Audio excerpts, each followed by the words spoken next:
اللہ سے بڑھ کر کون جان سکتا ہے کہ آپ کو کہاں پہنچنا ہے۔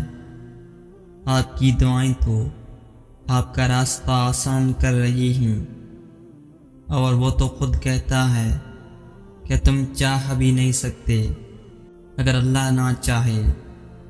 یقین رکھیں آپ کا نصیب آپ کو اس مقام تک لے جائے گا جو اللہ نے آپ کے لیے منتخب کیا ہے، بہترین وقت پر، بہترین طریقے سے، اور آپ مطمئن ہو جائیں گے۔ زندگی واقعی کبھی کبھار بہت مشکل محسوس ہوتی ہے، ضبط بہت کٹھن ہو جاتا ہے، بہت کوششوں کے بعد بھی دل صبر پر آمادہ نہیں ہو پاتا، لیکن جانتے ہی جب آپ شدید تکلیف میں بہتے اشکوں کے ساتھ صبر پر ٹھہر جاتے ہیں اور اللہ کی مان لیتے ہیں تو پھر اللہ بھی آپ کی مان لیتا ہے۔ وہ صرف آپ کا یقین ہی تو چاہتا ہے، ورنہ آزمائش کے بعد تو آپ کے لیے وہ سب کچھ ہے جس میں اس دل کا سکون چھپا ہے۔ اپنے اللہ پر یقین رکھیں اور آپ کا رب ان قریب آپ کو اتنا کچھ فرمائے گا کہ آپ راضی ہو جائیں گے۔ اللہ نے تمہیں پریشان دیکھا ہے، اللہ نے تمہیں خاموشی سے بکھرتے دیکھا ہے، تمہارے آنسو، تمہارے درد کو جانتا ہے، وہ تمہاری روح کو کمزور پڑتے، تمہارے دل کو ٹوٹتے ہوئے دیکھا ہے، تمہارے ذہن کی نسوں کو پھٹتے دیکھا ہے۔ آج ہمت کرو، وہ باتیں سن کر جو تمہیں تکلیف دے رہی ہیں، جلد سب کچھ ٹھیک ہوگا۔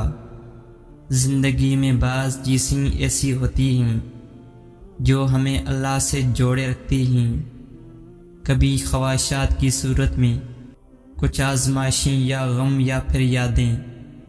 جتنا درد ہوتا ہے اتنا ہمیں اللہ یاد آتا ہے، جتنی دل میں تڑپ بڑھتی ہے اتنی جلدی ہم اللہ سے رجوع کرتے ہیں، اس کے سامنے جھکتے ہیں۔ اگر دعا مانگتے ہی ہر خواہش پوری ہو جائے تو اللہ کو کون کیسے یاد رکھے گا؟ یہ صبر اور یقین ہی ہے جو ہمیں اللہ کے قریب کرتا ہے۔ اللہ کے قریب رہیں، سب خواہشیں پوری ہو جائیں گی، کوئی کہانی ادھوری نہیں رہے گی۔ کبھی کبھی ایسا لگتا ہے جیسے ہماری دعائیں قبول نہیں ہو رہی، جیسے وہ ہمیں جواب نہیں دے رہا۔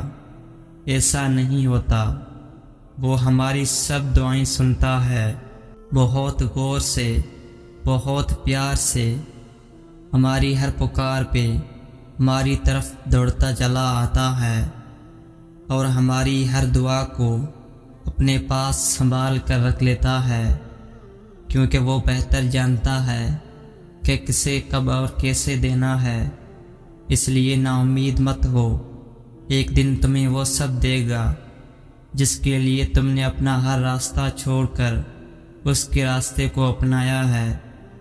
ہم کہتے ہیں کہ اللہ تو ہم سے 70 ماؤں سے زیادہ پیار کرتا ہے نا، تو وہ ہمیں آزمائش ہی کیوں دیتا ہے؟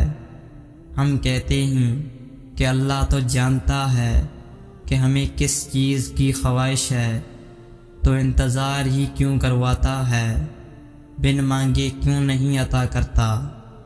ارے ذرا یہ سوچو، آپ کو اگر یہ معمولی سی آزمائش نہیں بھی آتی تو اللہ سے کیسے جڑ پاتے آپ؟